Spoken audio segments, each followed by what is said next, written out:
Hello and welcome to Film Slam Stream's post-film conversation for Bienvenidos a Los Angeles. I'm Eric Siler, and I'm an instructor of film, media arts, communications, as well as moderator for this conversation. We are very pleased to be joined by the director of the film, Lisa Cole. Hello, Lisa, and welcome. Hi, Eric. Thank you guys so much for having me in the film. It's part of this program. It's a pleasure to have you as well, too. We know this film is based on a true story. Can you just tell us how you became connected to this story? Oh, sure. So, some years ago, I had my first kiddo, and he was a little boy, and we had a babysitter named Elizabeth, and for several years we became very close, Elizabeth and I, and she was a mom as well. But her son, when I met her, her son was back in Mexico, because when he was 1, she felt like she could no longer work. And she couldn't afford childcare. So she had taken him back to Mexico to be raised by her mother. And I met her sometime after that. But we would often talk about her son, Christopher, and we would sometimes cry together. You know, obviously she missed him tremendously. And it was really hard for me as a new mom to understand the how, the reality of their separation. It was very difficult for her, and understandably. And so it got to a point where she told me, I can't stand being away from him anymore. And he was then 5, and she figured he could come to the States. She would be able to have him in school, and she could continue working and manage everything. And so as it got closer and she made arrangements for this to happen, I offered to go to LAX to pick him up. And Elizabeth was undocumented at the time, and she was very nervous to go to the airport. So I offered to go, and that it was actually under the Obama administration when all that happened. But when the Trump administration came into power and they put into effect this Muslim ban, I started to think about that story of what had happened that night with Elizabeth and Chris at the airport. And I asked Elizabeth, hey, what do you think if we turned this into a short film? Because I think now more than ever, people can relate to the story and what you've gone through. And so she agreed, and she granted me permission to share her story. And then COVID hit. So I worked on the script a lot for that first year. And I worked with an immigration attorney, a South Asian woman named Sumangala, who was a consultant on the script.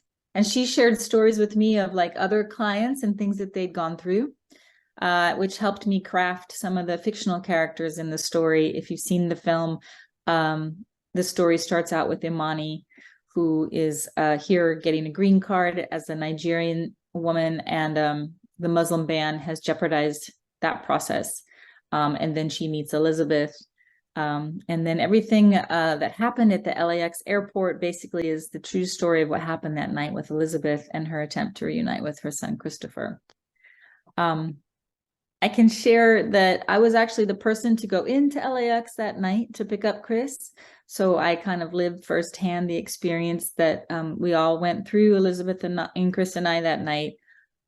So it was a harrowing night for everyone. And as a woman of privilege in this country, with the Caucasian status, I definitely learned a lot about what it might feel like to stand in the shoes of an immigrant, potentially, or person of color, in these kinds of situations where you feel powerless and fearful in the face of, ICE or immigration, and got a little bit of an understanding of what that might feel like that so many people go through every day.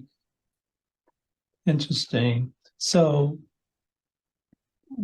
tell us a little bit about why you decided to go into the airport, just in real life, not about the film, because you knew you would have probably better success. Why did you? Yeah, I took for granted that that I was just going to swoop into LAX and pick up Chris, and we're going to go home. And Elizabeth was waiting for us at a restaurant down the way, like a mile away from the airport. She had balloons, and she'd ordered some pancakes for dinner. And the plan was I would go in, get Chris, and then we would go and meet Elizabeth for a happy reunion. But the reality was when I got into the airport, my Chris never got off the plane. So I watched everybody deplane from Mexico City.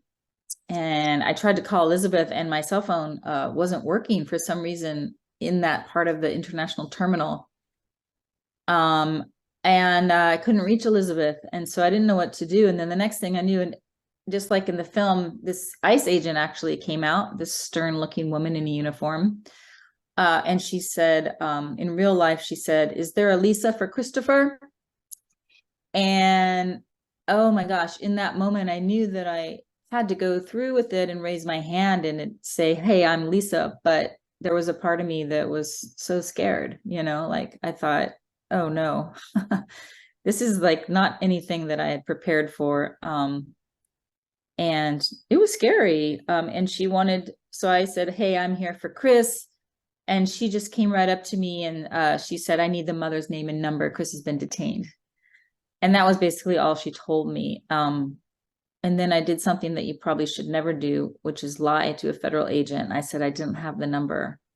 But as soon as the words came out of my mouth, I knew that, that was the wrong thing to do. And I just said, but I might be able to get the number. My phone's not working. That part was true. And then she said, like in the movie, "Payphones are that way, lady." Like she was not having it, So I went running down. I had to find change for a payphone. Actually, they don't have payphones at LAX anymore, but they did still when this story happened in real life. I got someone to give me some change. And the first thing I did was call Elizabeth, of course. And she started crying and she said, "I don't care. They can deport me. Just, I want to be with Chris. Tell them whatever they need. Give them my information." And then I called an immigration attorney because I had the number in my back pocket from a friend whose father was an immigration attorney in Texas.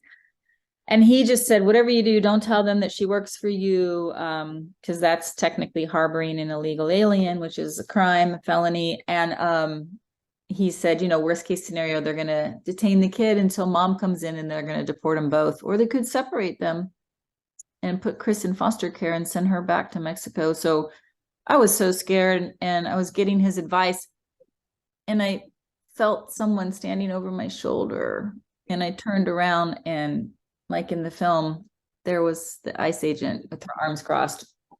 She'd followed me down there and I didn't know it. And she was waiting for me. And she's like, "Did you get the number?" Like she knew. I'm sure I don't know what she heard, but I just thought, wow, we're all in trouble. This is going terribly, So what do you think? In the film, we kind of implied that the agent had a change of heart. What do you think happened for the agent to really, have a change of heart? Okay, so in real life, I waited for a couple hours. She took my information, she took my ID. I had to give her Elizabeth's phone number and name. And she went back behind that door and she made me wait while she did whatever she did. And at one point she came out, like maybe after an hour, and she said, "So you're just a friend, right?" Like I felt like she was coaching me a little bit. And I said, "Yeah, I'm just a friend." And then she went back again. She was gone for another hour. And then, I'm like sitting on the ground at this point. I've been in tears. I'm like, oh my God, they're going to deport Chris and Elizabeth. And, it was just a horrible night. My husband was out of the country. I just thought, I was like beginning to think, could social services come and take my kid because I did this thing? I don't know. Like, I didn't know what was going to happen. Right. And then I saw Chris coming out and I saw the agent walking behind him, and my heart sank again. But then I saw that she had her purse over her shoulder. And so I made a quick, I ran up to Chris. I'm like, "Bienvenidos a Los Angeles." He was actually with an aunt. That part's not in the movie, but she didn't speak any English. And I'm like, "Let's get out of here." But that's when I saw the agent again. I thought, oh, we're still in trouble. But then I noticed she had a purse over her shoulder and she walked close to me, the agent, and she just turned to me and she said, "I'm a mom too. I understand these things. Have a good night." And she left.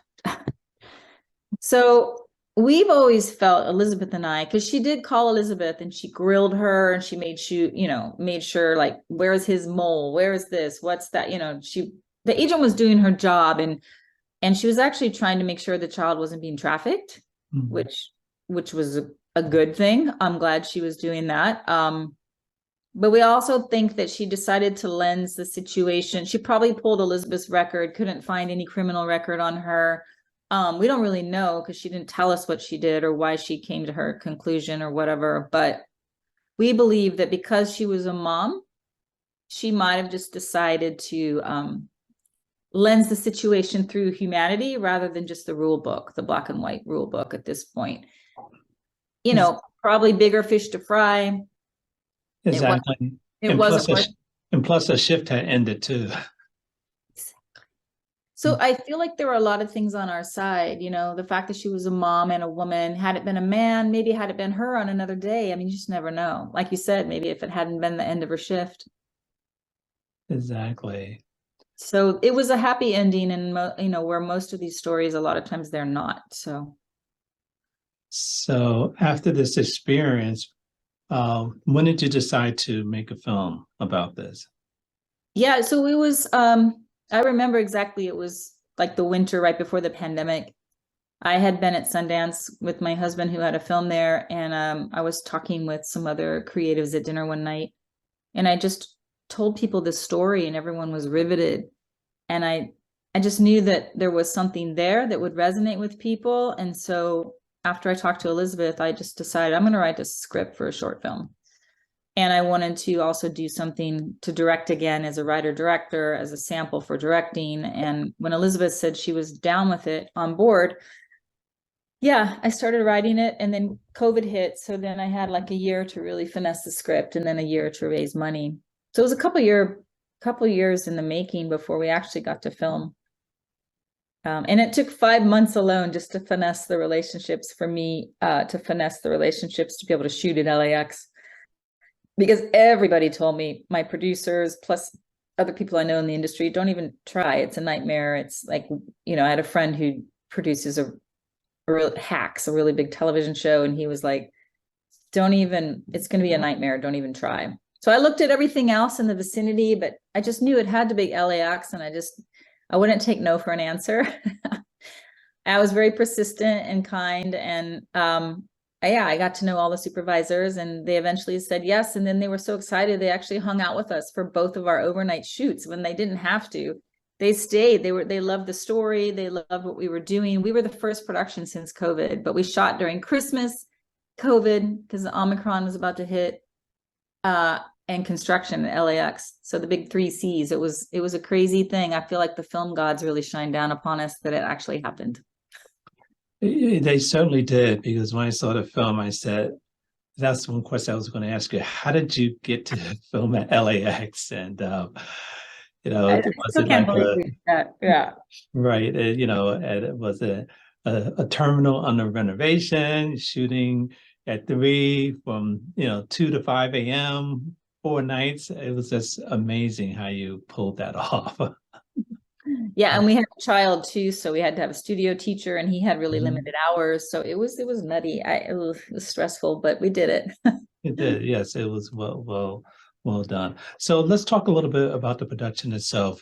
Tell us about how you cast this, and how long did it actually take to film this and edit it? Okay, so well, for casting, because I've mostly been working as a writer for so long, I didn't have a pool of actors to pull from personally. So not such a big pool. So I knew I wanted to work with a really good casting director, and I also wanted to try to go for really experienced people. And so, sorry, my daughter was just coming by. So luckily, I think because of the subject matter, Ruby, please. Quiet. Sorry, guys, we're in a live interview. Sorry, I got distracted. Yeah, but because of the nature of the script, I think it really attracted crew and cast that have immigration narratives in their own families and first-person stories. And so, for instance, Carolyn Leem was a wonderful casting director. She was like vice president of the Casting Society of America, I think, for many years. I met her through a friend of a friend who recommended her, I guess, another casting director. And she decided to come on board and work for a reduced rate and be part of it because, you know, she told me, she's like, I love the story and my mom is an immigrant. And so I think the project just attracted a lot of people for that reason, because they were drawn to it by heart, you know. So she really helped me find wonderful actors. We worked together to do that, and we did a lot of Zoom you know, she did tape online. I'm sorry about this bad timing. I tried to rearrange things, but my plan did not go as. So you're doing fine. No, my dog's barking, my kids running around. But yeah, so we did a lot of casting, but I was able to do callbacks in person safely. There was like a small window there where in between, I don't know, a couple variants of COVID. And that was great. What was the other question? About how long did the process take?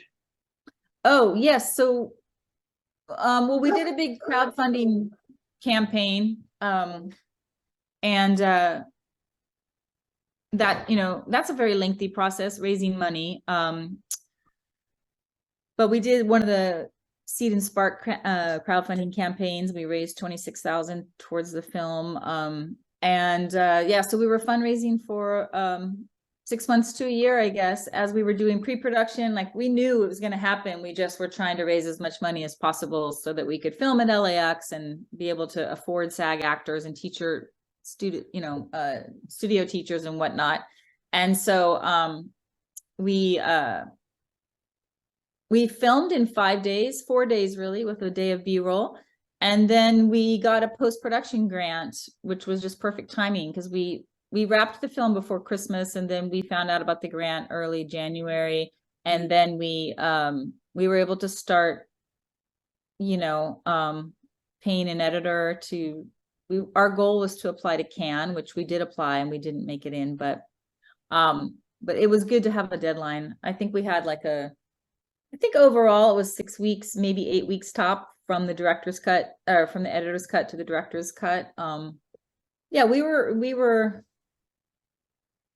you know, and then things stretched out a little bit with the sound design, the sound sweetening. I mean, my editor actually did most of the sound design. She was amazing. She loves that part of it. I got lucky with that.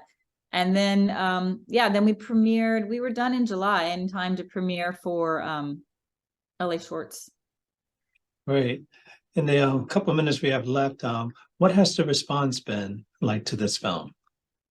Oh, we've been really fortunate to be in a lot of festivals. We were just selected for diversity in Cannes, so I'm trying to figure out if I can afford to go next month to the diversity showcase, which is separate from Cannes, but it's something that Yolanda Brinkley started 14 years ago, and it's been Viola Davis's company is one of the sponsors, and so we've won several awards. We've won Best Short Film for Change at the Paris International Festival a couple months ago, and we won Best Humanitarian Film at the Sedona International, and a couple other awards too. But the audience response has really been the most meaningful thing, you know. I mean, first of all, Elizabeth and her family are really happy with the film, so that makes me feel wonderful. The cast and crew seem really happy with it as well. And then our investors are really happy.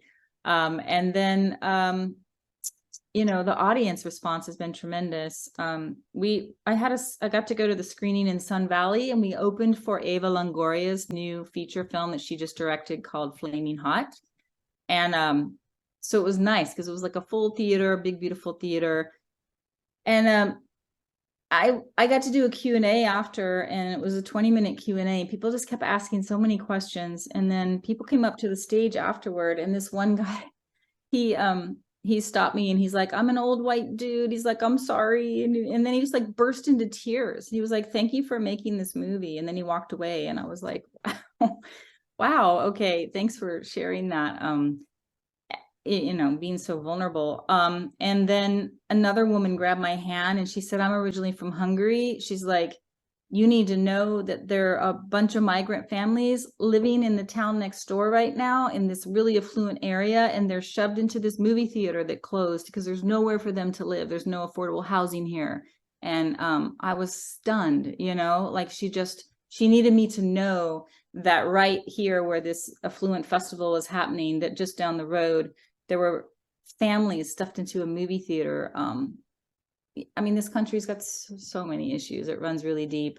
And then another woman there that night was telling me about how this was almost a very similar story of my film to her and her nephew, where she tried to help him come into the country, and actually she wasn't able. And he's now a young man living in Mexico, still in Mexico, and he wants to be a filmmaker. And so we exchanged information, and she took a photo with me, which was really sweet, and wanted to send it to him as inspiration. And so, yeah, I mean, I feel like, I don't know if there's time to tell this story, but we got accepted to the Oaxaca Film Festival. And I was really excited to screen it in Mexico. That was supposed to be in December, but unfortunately they folded like 10 days before the festival.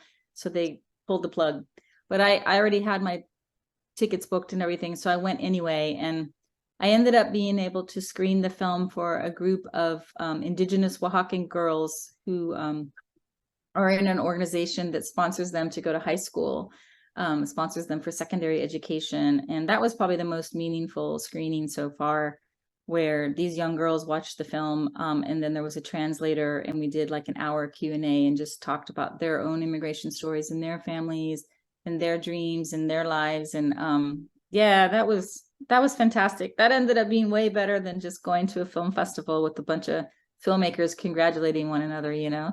So. Well, it's great how this film has worked out. Is not only I can see how this film has opened your eyes, but you've opened the eyes to so many other people through your artistic work, and I thank you for that. I know we're done with the interview, and just say, Gabby, I'm sorry, I just have one last question. Can you just tell us what's next? What can we expect to see from you in the near future? Thank you. Yeah. Also, if anyone's interested, the film is raising awareness and money for the Refugee Children's Center, which is run by Indigenous women in Los Angeles that helps migrant families who come to LA. So it's refugeechildrencenter.org.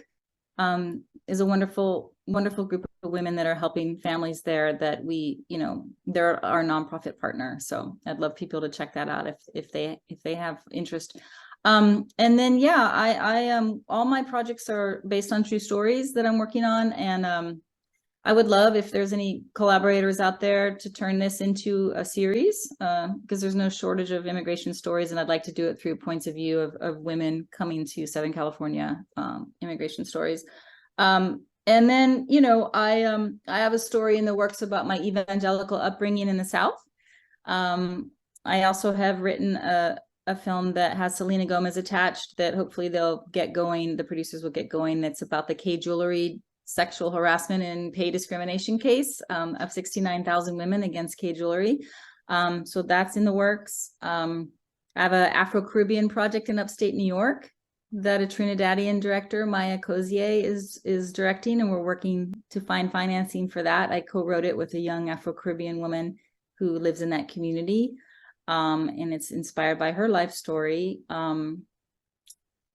Yeah, and I have a Northern California story that we were so close to making right before COVID. We had 95% of our financing, and Shailene Woodley attached in the lead, and we had wonderful producers, including Jean-Marc Vallée, who did Big Little Lies and Wild, and he's a director too. And we had Laura Bickford, who's won Academy Awards. We had all these producers and wonderful team, and then COVID hit.